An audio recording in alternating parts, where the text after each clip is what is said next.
This reminds me of my grandparents' story. Both have passed on now. But when I was a kid, they told me a very interesting story when they took a trip around their vacation home in Michigan. I believe just to see what was around. Supposedly, the weather was awful. Heavy rain that could barely make anything out of the window from.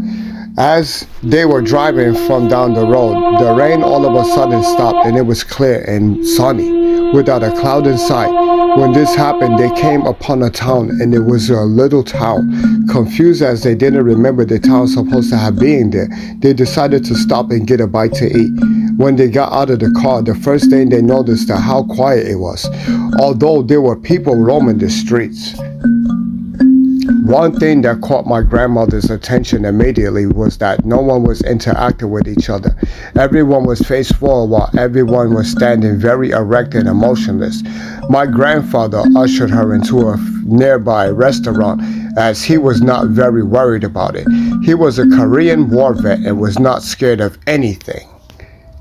When they entered the restaurant again, silence, people facing forward, emotionless in a stiff upright posture.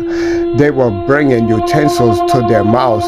They asked for a table. The waitress said nothing but walked to them to a table and gave them menus. They gave their order without even getting a word from the waitress, just a stare.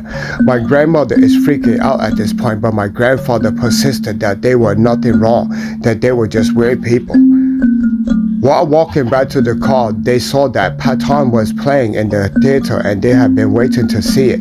Again, as he reassured grandmother that nothing was wrong and was able to convince her to see the movie, they got to the ticket booth and again, it said, just handed their tickets. They turned the corner to see that every seat was already filled with people except for a couple near the middle.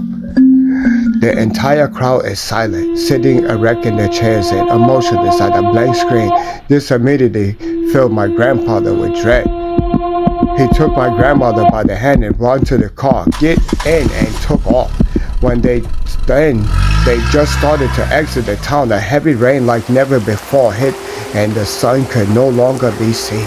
My grandmother looked out of the back window and the town was gone. They never found that town again. They were some of the biggest skeptics I know, and my grandfather never lied to me as far as I know.